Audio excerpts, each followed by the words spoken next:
return and man, he was all the way on the hash. So we practiced that all week. That the right opportunity, we're going to try to push it over his head. Griff did a great job pushing it, and Marlon, ironically, he had dropped a couple of them in practice. So I was just like, man, don't think about it too much. Just go out there, be an athlete that you are. And, it was just a perfect placement, and Marlon made a play that, honestly changed the game around. But you were pretty excited to score right after. Very important. Obviously, that was a point in, making that, that decision that, offense need to go out there and execute to the way we knew we could, and, put the ball in the end zone and, change the momentum. So, after one big play, we made.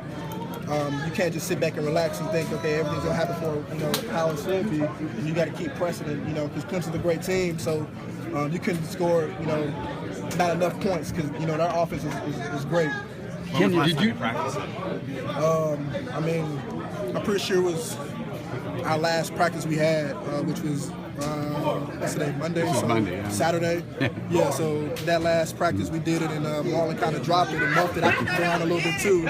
So I understood that in a big play, big players make big plays in big games, and a lot of people on our team can testify to that. And I'm just glad at the end of the day, everything happened turned out the way it did. But you were pretty excited when they called it, or did you know it was coming when he did it? Oh yeah, we discussed it right before we went out that we're going to make that call, and everything. We noticed throughout the entire game that he was lining up exactly where we had planned for him to line up, and Saban came over and was like, we're going to do this, because at first B-Dub wasn't going to do it.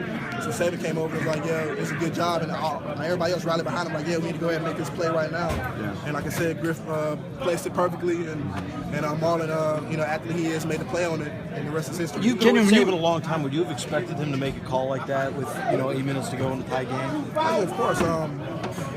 Saban, I guess you could say he's a conservative coach in a sense, but he knows the athletes that he has on the field, and he won't ever, call a play that we've never practiced before. You know what I mean? And we've game planned all week that, if he's, on the hash, that we can easily put you over his head. And like I said,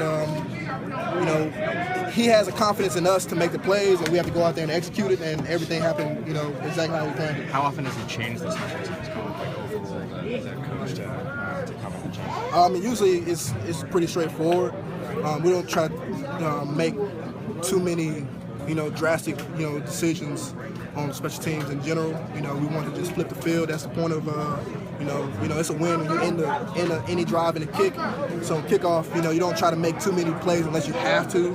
And that was a situation where we knew we needed to change the momentum, get the ball back, and everything executed perfectly. The explosive plays were the difference in the game. This is a capability you guys have shown all year, but it seemed like every time you needed one, you came up with it. Yeah, of course. We pride ourselves for being an explosive team, a team full of playmakers, and you can't ask for a better group of guys. You would think that guys with our caliber, playmaking ability, would be a lot of egos, and everybody can't get along. But this team really came together as one, and a group of brothers, more than any other team that I've been on since I've been here. And the end result is us winning that championship. How much before the game did you see that the opportunities for OJ were going to be there like they were? Every year, every game, everybody, is in the game plan, to make some type of play, and that's just how the ball rolls sometimes. When somebody gets hot, everything happens for a reason, in my opinion. And OJ's been patient. His last 3 years, you already knew he had the game breaking ability to do what he did tonight. And he came over to me and he was like, man, this bigger than in my wildest dreams, and and I just couldn't be more happy for the guy because he deserves it.